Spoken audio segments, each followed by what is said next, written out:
guys, welcome back to my channel. I'm here with my mother today. This is Kate. She tells everybody to call her Kate, so we'll say hi. Hello, Abby.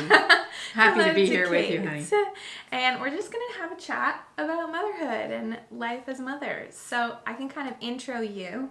Okay. I'll be 32 next month. So you've been a mother for 32 years. Mm-hmm. I'm the oldest of 4 children, so she is a mother to 4 children. I was born in 1992, so she became a mother in 1992. Yes, when I was 27. When you were 27, and mm-hmm. then you had my brother 3.5 years later. I was 30. At 30, 1996. Yeah. And then Nancy was born in 1998, my sister. Right. And my youngest brother was born in 2000. Yes. So that decade, 8-year period is your... So it's 7.5 years from start to finish with you guys. 4 children. Mm-hmm. Yes. And so has subsequently... And then you tack nursing on top of that. That adds another, I don't know. Yeah. So a decade of having children and nursing children. And not having my body to myself. Correct. Right. Yeah. There you go. Well, you know, and then you I feel like you don't really have your body to yourself, but I do now. I guess that's true now. It's only been 32 years, but I guess that's true now. So, 4 children over that 10-year period, mm-hmm. while also working full time, and lots of other life changes. Moving, I think, did you guys move 2 or 3 times during that time period?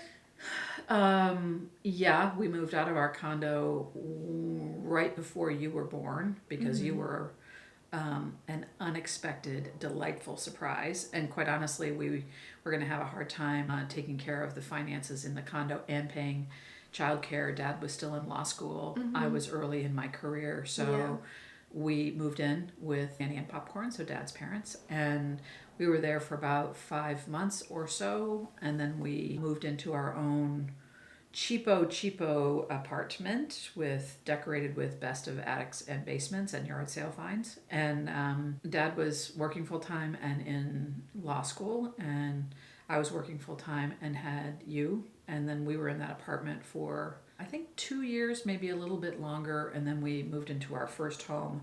Total fixer-upper, and we were there for about 5 years. And I moved in with 1 kiddo and moved out with 4. Holy moly. In a 3-bedroom house that was really like 2.5-bedroom house. Yeah, it was tight. It was really, really tight, and 1 bathroom upstairs. Mm-hmm. From there, we moved to the house that we, when your younger brother was born, we brought Sam to the new house, and he was in a baby carrier. Yeah. So. And then we were in that house. 24 years, yeah. And so really all the growing up, all the leaving for college, coming back, all that. So I think of that as like the family home. So new house and then new community and all new schools and all of that. Yes. So let's bring it back to when you're becoming a mother. I feel so fortunate that my mother and I are very close. And so we've talked about this so much. A gazillion times. But we were like, why don't we bring this topic and talk about what I'm going through? So my son is 9 months old. My son and my brother, my first brother, are actually born the same day, 28 years apart. So we like to say my mom and I had our sons on the same day, 28 years apart. January 6th. January 6th. And I want to talk about kind of that experience that I'm going through right now, but you went through 32 years ago and how things have changed. So let's talk about finding out you're pregnant mm-hmm. with me. Mm-hmm. Well, it's funny to think about it now because, first of all, you were a surprise and your son was not a surprise. No. So that's 2 very important differences. So I remember sitting on the couch. We had made homemade pizzas from scratch, which was a thing that Dad and I did a lot at that time. And we're sitting on the couch having homemade pizza. And I said to him, it's really good, but man, it smells really yeasty to me. And he looked at me, he's like, that's a really weird thing to say. And he said, are you pregnant? I was like, what? What are you talking about? And he said, well, it's like your sense of smell gets really, acute, really sharp when you're pregnant. And so Dad figured it out before I did. Mm-hmm. And so I think it was the next day or 2 days later, I was like, maybe I am like 2 or 3 days late. And I just wasn't paying attention. Mm-hmm. Took the little pregnancy test and holy mackerel, that thing that little pink X turned pink solid quickly. And so they're like that 3-minute thing I think is only true with the clear blue ones, but the other kind, like they turn right away. And then there's like, I think it might turn back. It's not going to happen. And my dad, Abby's grandfather, is an OBGYN guy. So I actually called him and talked with him about it. And I said, hey, Dad, any chance this might be a false positive? He goes, no, those things are like 99.9% accurate. And he was thrilled because he was going to be a grandpa and all of that. But I was only a year and a half out of graduate school, and Dad was like, maybe.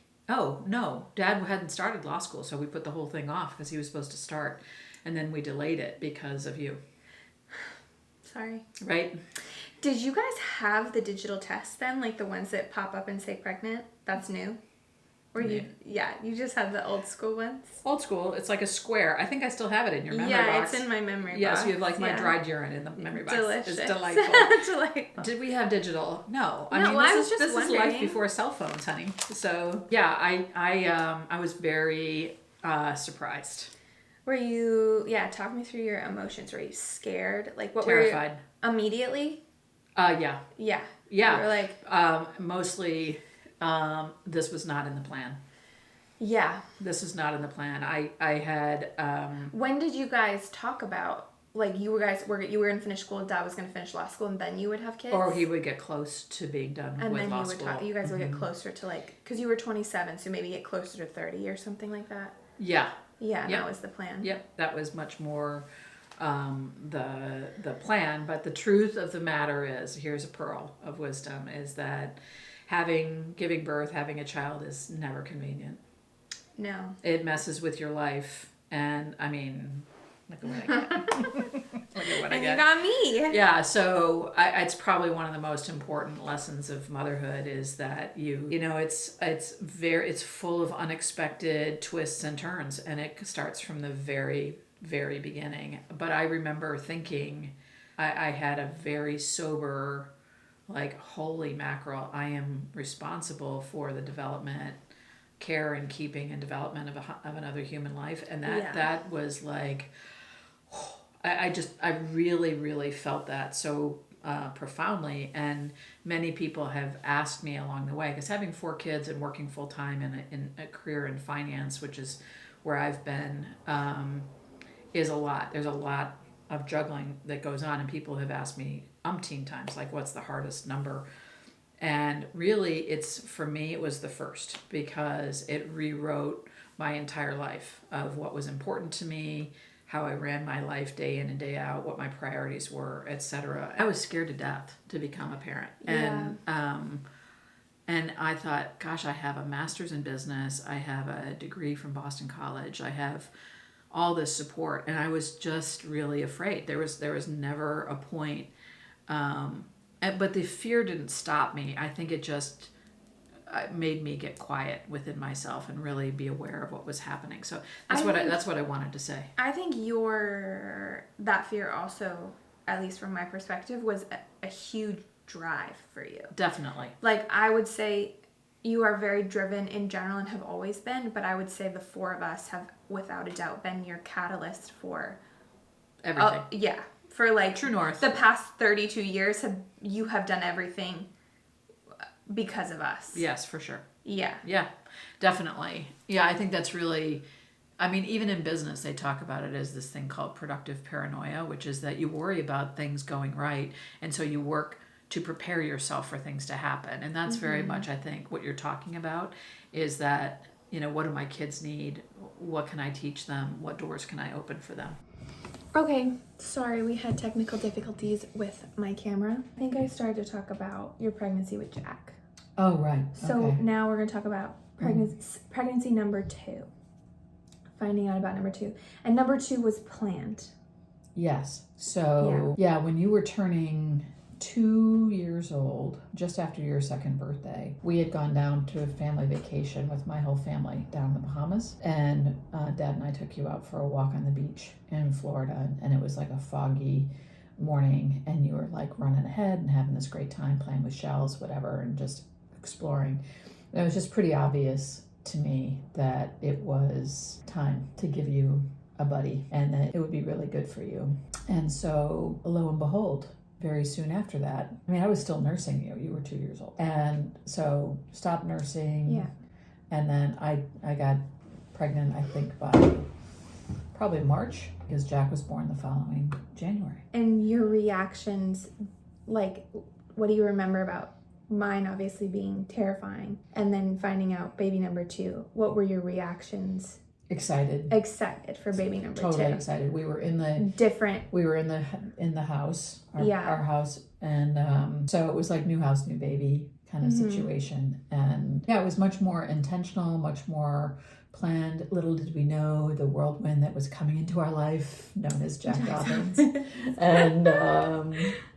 and it was definitely proactive instead of reactive, right? So yeah, it felt we were in a different place and more mature, more ready, more intentional. But okay, so if we're talking about maternal wisdom being handed down from the generations, so my mother used to say to me, because I would ask her, so Mom, did it hurt to have a baby? And she'd be like, yeah, honey, but once you see that bundle of joy, you forget all the pain. She lied. Okay, though, but I'm now 9 months postpartum, and I swear I don't forget, but I don't think I remember the intensity of it. Because Sean will be like, I have PTSD from your birth. Yeah. And the screaming, and I'm like, I loved it. I loved birth. I thought it was great. Yeah, I mean, it's a kind of a badass experience for sure. So when my mom was having babies, it was in the 60s. And they did the twilight sleep. There was the twilight sleep. And I'm like, well, in her defense, she didn't remember because, she was knocked out. If anyone doesn't know what twilight sleep is, just Google. But basically, they would put women to sleep with I think with nitrous. I could be wrong, but it's like nitrous, and like what you get when you go to the dentist. Yeah, so women would be fully unconscious when they're giving birth. Yeah. And so they weren't remembering their births because it's like you were under anesthesia. You literally wouldn't remember it. Well, and they would call twilight sleep. So anyway. And the anesthesia has an amnesic effect too. Yeah. So women truly didn't remember. Their husband, my grandmother, both my grandmothers were said, husband dropped them off. They went into the hospital, went under, had the baby, and then the husband showed up again. That very different than 2024 and very different than the 90s as well. Yeah, for sure. Yes, but then with Jack, I felt all through that pregnancy like I was further along. I hadn't remembered exactly when my last cycle was.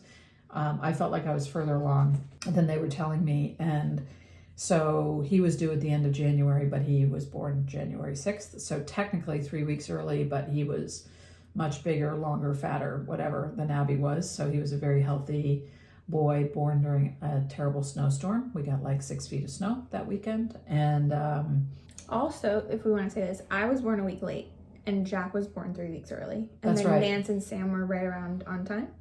Both of them were kind of managed.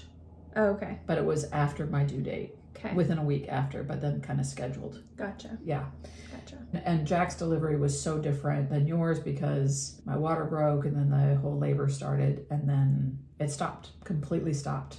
Mm-hmm. And so I got a lovely amount of oxytocin and I went from no labor to delivering in 47 minutes. Would not recommend for anybody.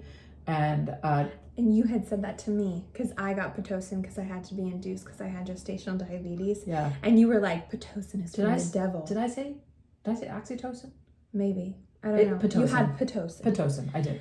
And I had Pitocin to be induced with my son because I had gestational diabetes. And I was 40 and 2 when I gave birth. Mm-hmm. 40 weeks, 2 days. Yeah, so Jack's birth was incredibly difficult physically. And because of the way the labor developed, I really didn't want to have an epidural, but it came on so fast there was no chance for it. So it was really a hard experience. And I wonder sometimes if it had any effect on Jack. Yeah. So I mean, he's perfect and amazing and grown up and doing all kinds of wonderful things. But I just really wonder what kind of an effect it had had on him. And then Nance. Yes, Nance was not planned. No, Nancy was planned-ish. Planned-ish. Yeah. And Nancy, we knew Abby was a girl. We knew Jack was a boy. With Nancy, we decided that we weren't going to find out. And so there was that whole mystery that was going on for the pregnancy, which was kind of fun. But the one thing that happened for us is we had the test for Down syndrome, which I had declined, but the lab ran it anyway, unbeknownst to me. And then I had an elevated risk of Down syndrome with my daughter, my younger daughter. And then they said, well, we can do, further testing with... They could do like an amnio, right? They could do an amnio, which has risks of its own, of course, because you're putting a large bore needle into your abdomen and you're piercing the amniotic sac and all that wonderful stuff. I refused that, so I was going to go through the whole pregnancy wondering whether or not we had a special needs baby. But it was a shadow. It was there. And I remember having a conversation with my brother, Mark, about it, and he said, the vulnerability that you feel as a parent starts during pregnancy, and that fear that you have over, is this baby healthy? Are they going to be okay? Can I be for them what this baby needs of me? And like the lack of control. Oh yeah. Of like, you don't, all of these questions, and there's really very little that you can do to manage the situation. Absolutely. Particularly through pregnancy. I remember feeling that way because I am so type A, of like wanting to control everything that I could possibly, that was within my control. But there is so much that is outside of your control. And I think there is like strength and beauty that I learned through that process, of course, of pregnancy. And I'm sure through each one of your pregnancies, of like, my heart is living on the outside of my body and there's nothing I can do about it. Like, I'm going to feel that like raw emotion all the time. Okay, here's the news flash. It never goes away. Yeah. I'm 9 months in and I'm not. I'm 32 years in and I can attest, never goes away. Never goes away. I really would like all of you to call me every night and tell me you're home safely, but I just can't. Okay? I can, but I'm usually home, and you can check me on the map. I'm home by like 7:30.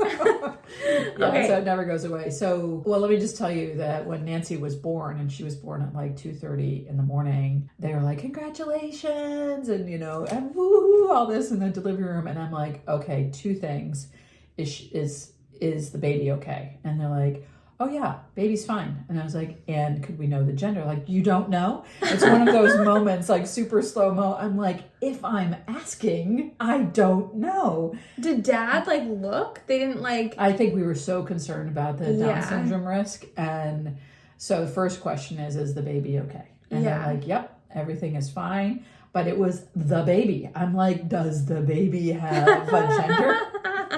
So it was, it's kind of like when you have those experiences that you play back and it's in super slow-mo. Like, I seriously remember it with it's a girl. And because it's such an intense experience. Okay, did you like waiting to find out? Outside of the whole, like, risk of the pregnancy? I don't think so. I'm like, I don't think I'll ever do that. I have friends that have done it and I love that for them. And I don't know if I love it for me. She's the cutest little peanut. She's the cutest little peanut. With all of her, did she come out? She was really like chubby. Like, not when she was born. She just had the cutest little like cheeks and arms because she was a chubby. She was like you. She was like a total little skinny chicken baby with tiny little legs that were this big around. But by the time she was 8 months old, she was like a little Michelin baby. I know. And then Sammy. We'll talk about Sammy quickly. Sammy, you got pregnant because you weren't sure. Okay, so we were going to not have any more children after Nancy. Yes. There were a lot of discussions around that. Mm-hmm. And then... Which is a conversation so many couples have. Yeah, so... Like, when are we done? When are we done? So I was 32. Dad was 33. And the waterline of our life was like right here. We were very... Wow, I didn't realize you were 32 and 33. I'll be 32 next month. So that's crazy to think that at my age you had 3. I had 3 kids. No thanks. Yeah. I would be I'm stressed with my 1.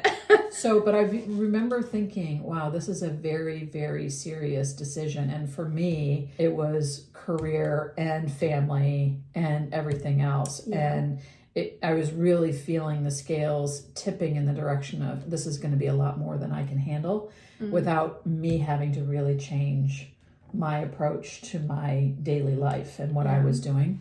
Because for me at the time, there's no such thing as flex time. Like I was taking you guys to daycare. I was out of the house at 6 sharp, to daycare by 6:30, unpacking the kids, back on the road by 6:45, had to be in downtown Boston no later than 8, walking in the door.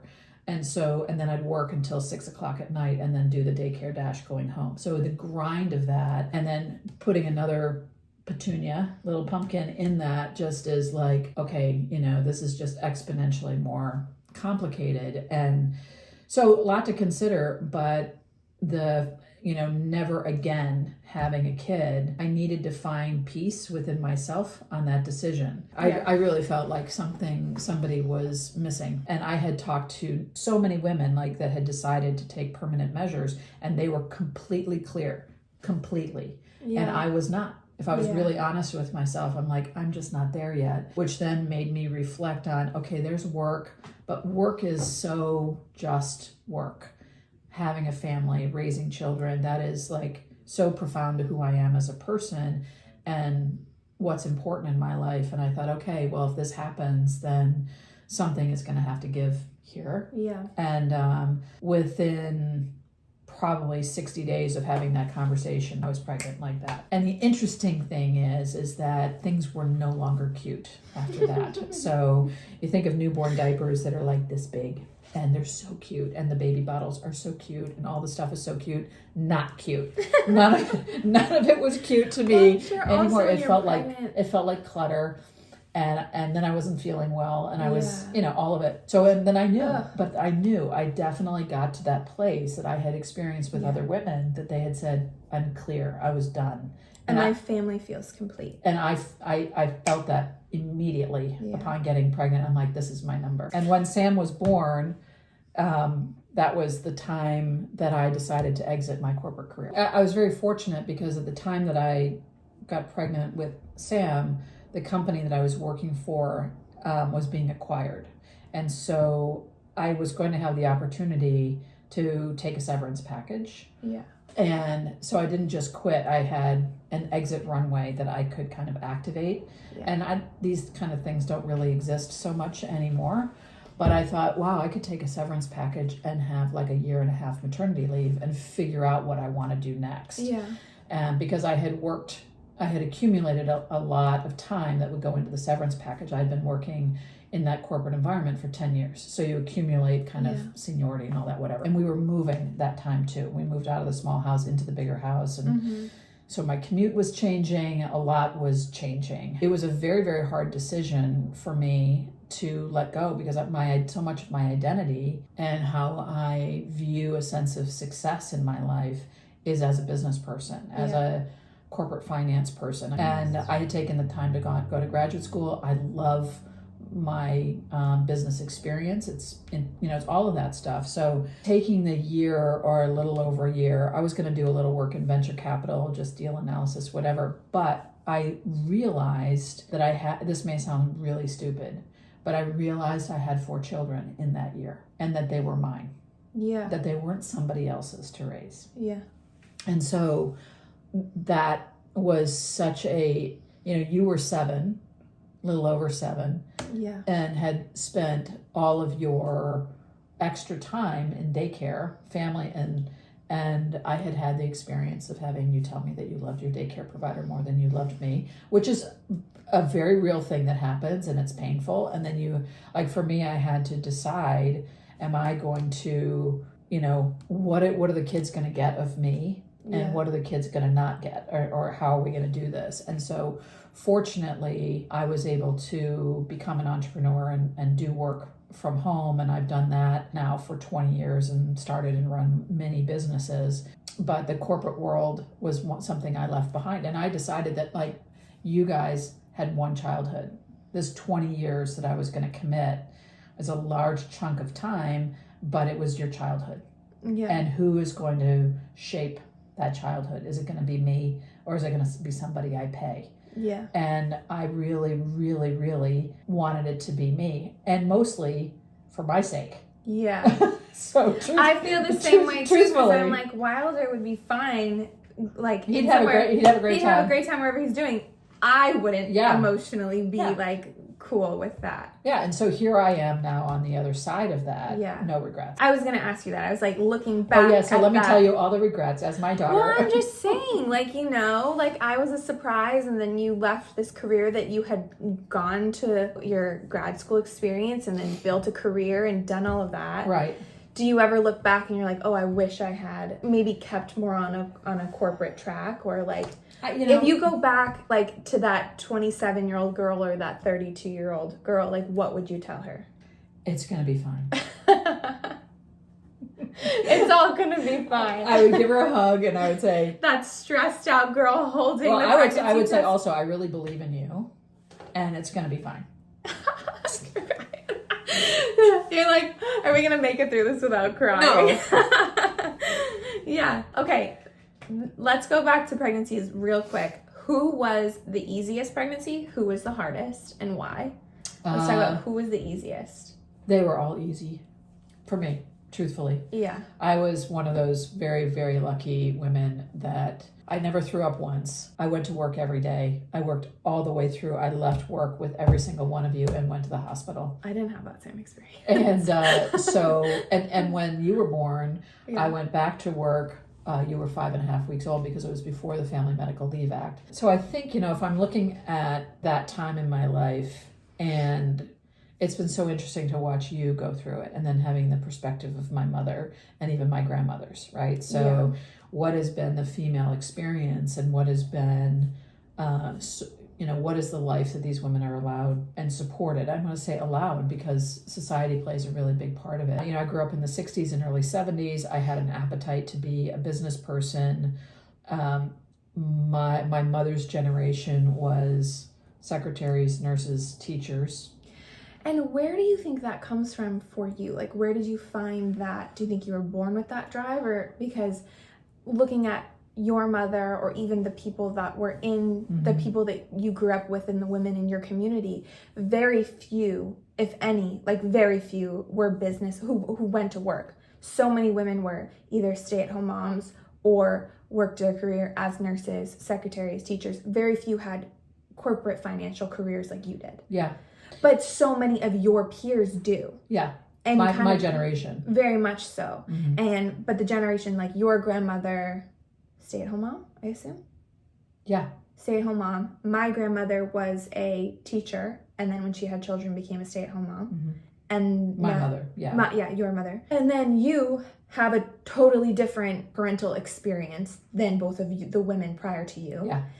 And where do you think that comes from, even just within your generation?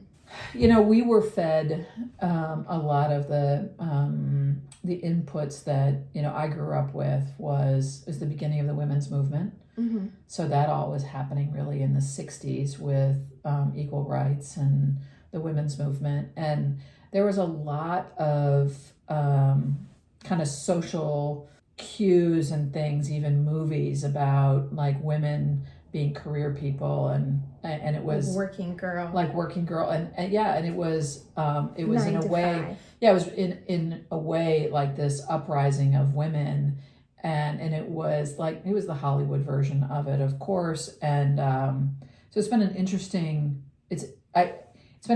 road because like for my mother's generation and then certainly her mother's generation, the options, there are women that were business professionals and lawyers and doctors and things of that nature, but it was not the norm, it was the exception. And today it's not the exception. Actually, in graduate schools today, it's more than 50% women, but 20 years ago it was 10%. Yeah. And so, and even when I started in my corporate finance career, women were definitely in the minority, and I was routinely viewed as the secretary in the room because I was the only woman in the room with 10 men. So the drive, it's a good question. I think some of it is innate in me. I've been a competitive, driven person. My dad definitely ignited a lot of that in me, and he was a doctor, so very driven, very intellectual, very curious about life, and I share that with him for sure. And then he also served just as a person in the community, he was on bank boards, and he would talk a lot about that experience. And there was no way I was going to be a doctor because I didn't like the sight of blood, and needles and I were not friends. But I was fascinated by his discussion around finance, and so that was really the exposure. So my older brother and sister wanted to go into medicine. I was like, I'm going the other way. But that's the truth. That's really where it came from. And did you feel supported by your mother in those decisions? I mean, she believed in me. Mom, you know this. My mother had MS, and she was diagnosed when I was 4 years old. So by the time I was getting my graduate degree, I was 26 when I got my degree. And she was actually diagnosed in her fourth pregnancy. My mom is one of four as well. Yeah, right after her fourth pregnancy. Because of a flare-up that kind of aligned with like her postpartum period. Which is very normal for MS. Yeah. Yeah. And then that's kind of like within her postpartum period, she had her first flare-up, and that's how they were able to diagnose her. Yeah, so when I was 26, Mom was, 21. She was 21 or 22 years into the progression of her illness. And so what I was doing, I don't think she honestly really understood it. Mm-hmm. And she was happy for me and proud of me, but it was so far beyond her world. Did you feel supported as a working mother, or did you feel the pressure, or did you feel outside pressure of being like, you should be home with your kids? Got that a lot. Yeah. Yeah. Professionally or familially or both? Both. Yeah. Yeah.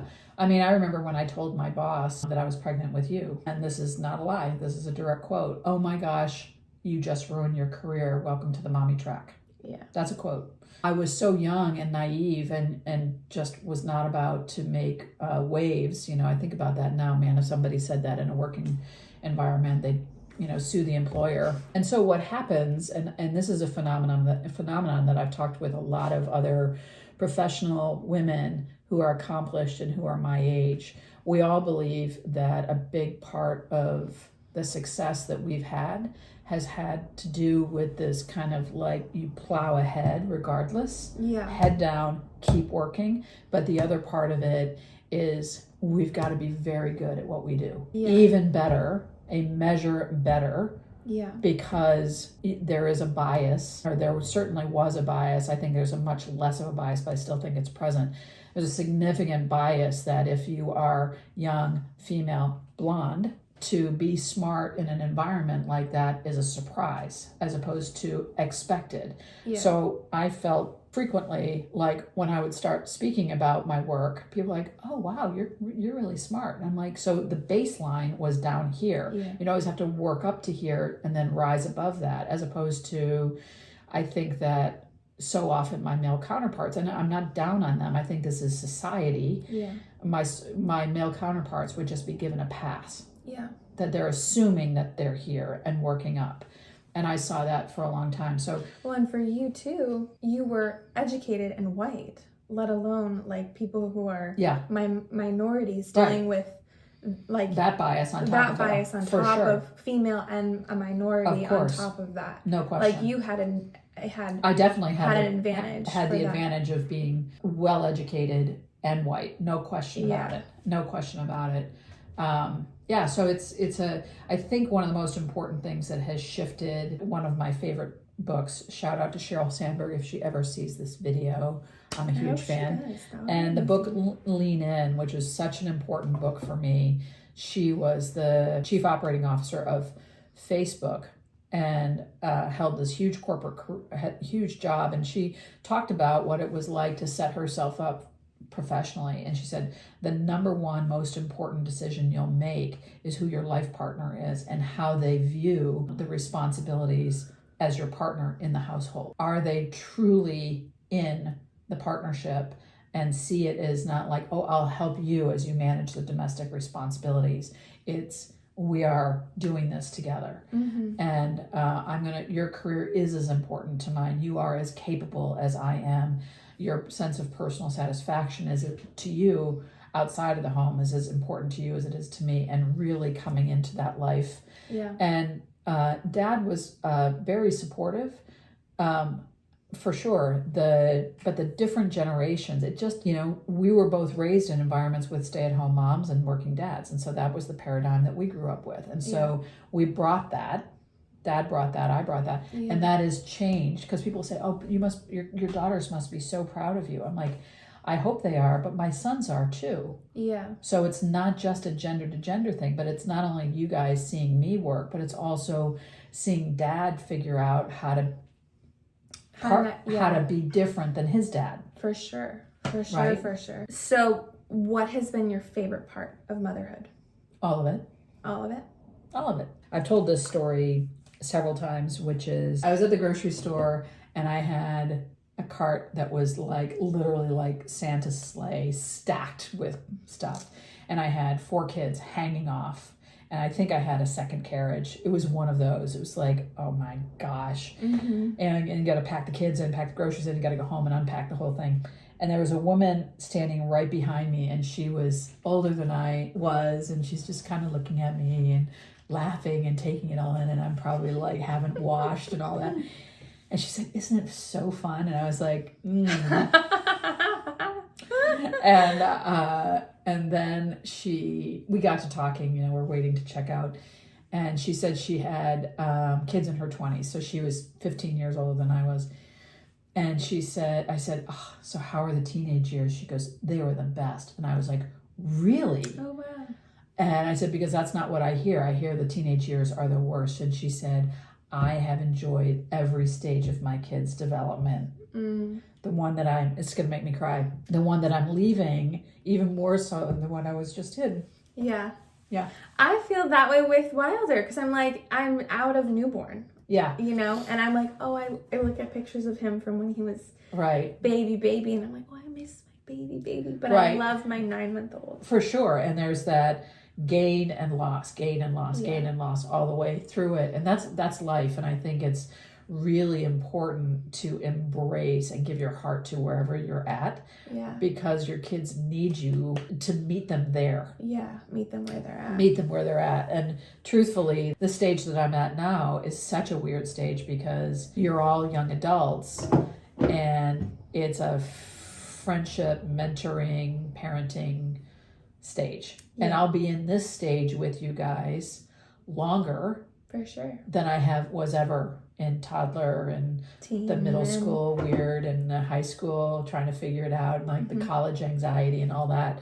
And so it's really interesting because it's so intense, and then it's done, and then it's this, I feel like it's that way the whole, I mean, it's felt like that with Wilder the past 9 months of like, oh my gosh, your head down, you're trying to figure out this little thing, and then he starts sleeping through the night. And then you're like, oh, I kind of am good. Yeah. And then he starts teething and you're like, okay, I got to figure this out. Oh, and he's good. And now he's like, oh, he's trying to figure out how to crawl. How can I help him with that? Or whatever the next like development thing. Of, I have to research that thing or go order that thing on Amazon or whatever. Right. Yeah. So can I ask you 2 questions? Yeah, you can ask. Oh, yeah. You can edit it out. Okay, so I would ask you, what is the most important thing that you learned from me? Okay. Right? Okay. And then what is something that you didn't learn from me that that you've learned on your own about being a mom? I would say the thing I've learned from you is you have developed such great relationships with each one of my siblings and myself by being very present and very intentional parent. And I'll definitely, we are so similar in that, just in our friendships in general outside of that. Yeah. And I think with my relationship with Wilder and being his mother, I already know that I'm going to be very involved in every aspect of that child's life. Sure. And wanting to just like be so supportive. And I feel like that's even now of adjusting my life to be like, well, I'm going to be home and I'm going to be the one that is like so head down with him. Right. And wanting to be the one that is like who he sees when he wakes up and who he sees when he goes to sleep. And yeah, like it feels, but that also feels incredibly primal. Like I don't want anyone else to do it. Like I I want to do it myself. Right. I think that's like learning from you of being very intentional about just being very present with your children. You did that so incredibly well. But selfishly. For sure. Truthfully. Yeah, and I feel like that way too. The four of you are my four most favorite people I've ever met. Well, and this will make me cry, but like I think about Wilder and I'm like, raising him will be my greatest accomplishment. Of course. Without a doubt. I'm like, I will not do anything else as significant in my life. Yeah. That will impact as many people or touch as many lives than like raising my son and making sure that he's a good person and sending him out into society to do whatever he decides to do. Raising us and the four of us and then us going out and being members of society, the ripple effect of that will greatly outlive myself as well as you. And so to me, that's like the greatest thing I can give to this world is my son and raising him to be a good person. And, you know, and however many children we have is giving that. And what was your second question? Well, I just want to comment on that because I think that, you know, you asked me about what would I say to my 32-year-old self. I'd be like, it's going to be okay. And the comment about being present, I love that as feedback because would you describe you and your siblings as all the same? No, we're very different. You are like the yin and yang to your sister, and your brothers are very much the yin and yang to each other. Yeah. Which is... And I don't even think the four of us, like, I would say maybe Jack and Nancy are the most similar, but even that, they're very different people. Yeah. And so the cool thing about that is really crawling into each of your lives, existences, what makes you guys tick. And I remember being at church one time, long time ago, and the guy who was giving the sermon or the lesson of the day said, you know, it was about parenting, and he said, sometimes, you know, the best thing is when you're raising a child is you need to bring them into your reality and give them a little mature discipline, but sometimes the best thing to do is to go into their world and you become part of their reality. And try to live their life or see their life and their emotions and their experiences through their existence and not just always through yours.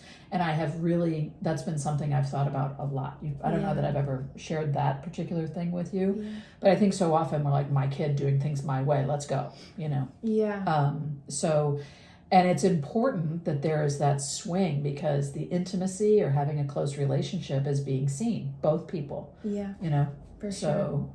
What was your other question? Oh, my question to you was, what in your 9 months plus 9 months of pregnancy did you... Have I learned on my own? Have you learned on your own? I mean, I would say that it's like learning that you're stronger than you think you are. Is that what you're going to say?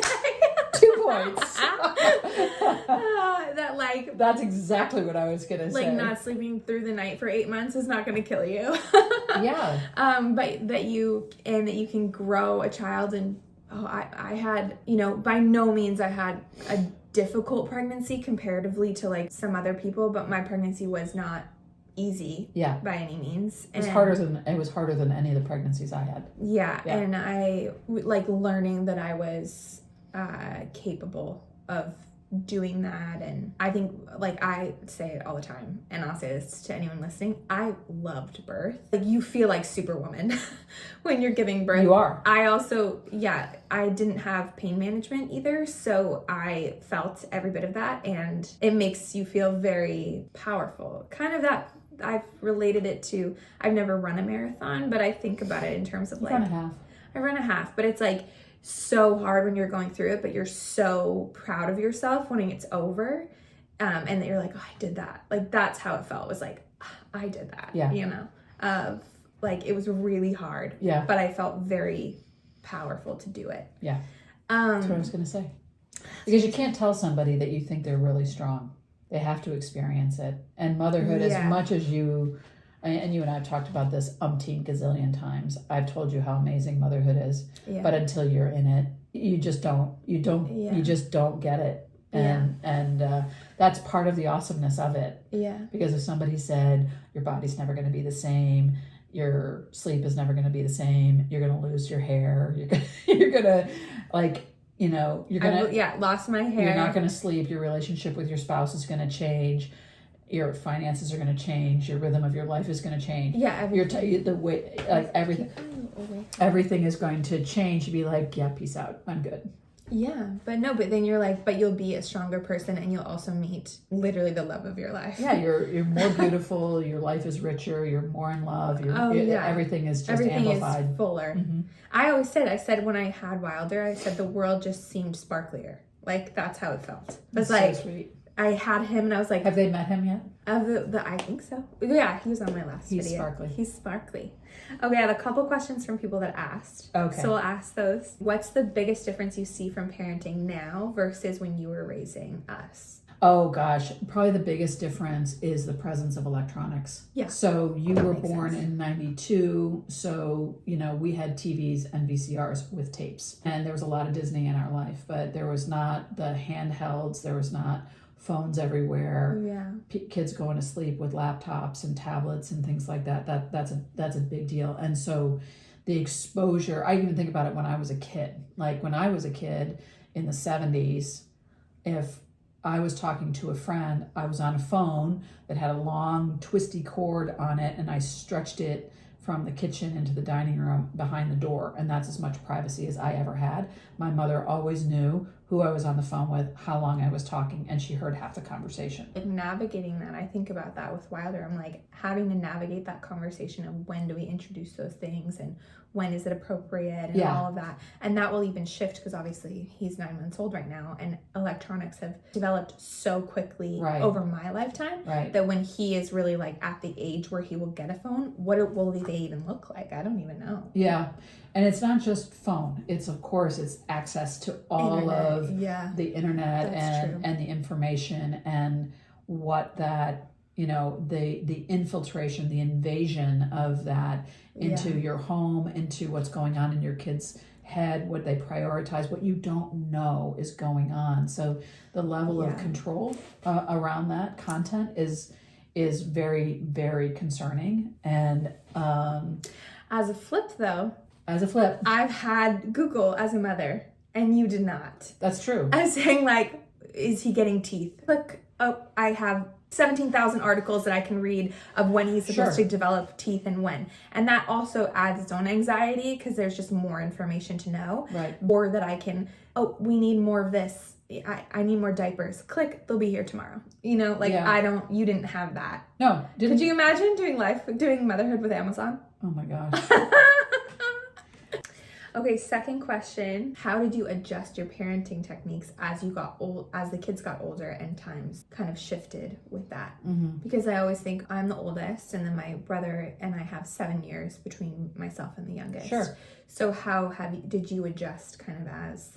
That's kind of a lot larger of a question. No, I mean, it's actually a pretty simple question to answer. So you and Sam did not have the same mother. No. Let's be honest. So not only was there 7.5 years of age, but there was a lot more going on in the house, and I was much more experienced and I was much more relaxed. Yeah. But I have to say, Sam was also a huge risk taker, and every birthday was a celebration of life. that we were still. He was king of like taking the tweezers and sticking them in an outlet. Yeah. Kid. So, and the same happened in my life. I mean, I was third out of 4 kids, and my older siblings would say that my younger brother and I had different parents. So I think it's a very normal phenomenon. Yeah. So that's kind of the simple answer to that one. Yeah, and you just like, okay, so maybe the socks don't match, and maybe the kid just didn't get the bath, and maybe it's not the 5-second rule, maybe it's the minute rule. Yeah. And, so you just kind of have to relax and I trusted myself a lot more. I have very strong maternal instincts. I had a really good pediatrician that I relied upon, and, Don't break them. Okay, this is my last question. Okay. Last question. The last question is, how has it been becoming a grandmother? And how has it been different from motherhood? Okay. So this is how I roll, right? So I've already shared that when I was thinking about not having children, I asked a bunch of people, like, what is it like to go through that milestone? Yeah. So for probably the last 5 years, I have been asking people who have become grandparents, grandmothers. I'm like, So how is it? And I've asked the question so many times to strangers, on airplanes, all over the place. Oh, really? Oh, yeah. Yeah. And the question is this: what's better, motherhood or grandmotherhood? Hands down, 100%. Grandmotherhood wins. I'm not kidding. I have probably, in the last 5 years, easily asked 500 people. No way. Way. Really? Way. Oh, yeah. I mean, I just, you know how I'll strike up a conversation with just about anybody. And 100% an immediate response is grandmotherhood by far. Wow. And the answers I get, this is the usual answer that I get is, it's all the love and none of the responsibility. Standard. The other question that I get is, it's that same sense of delicious, like you get a baby Yeah. all over again, and it's like a rewind. Yeah. Yeah. So that'll make me teary. So spending the afternoon with Wilder like I did the other day, and it's just the two of us, and I'm like, it was a little bit, I mean, Wilder is so his own person to me. Yeah. Like when I'm with him, I'm not like, oh, it's like Sam or it's like Jack, or it's just the experience again. Yeah. Yeah. Little person. Little person, seeing them develop. and he's so amazing and so full of mischief, and He's getting into everything. getting into everything. Yeah. Yeah. Yeah. So, yeah, you didn't know that about me, all those What? questions. Oh, yeah, I didn't know that you've been Yeah. asking that many people. Yeah. Yep. Well, thanks for being on my channel. Happy to be here. Hope to come So again. fun. Hope to come again. Fun. Yay. Yay. I love you. Love you. You're amazing, mother. Thanks. So are you. Thank you. Learn from the best. There we go. Yay. So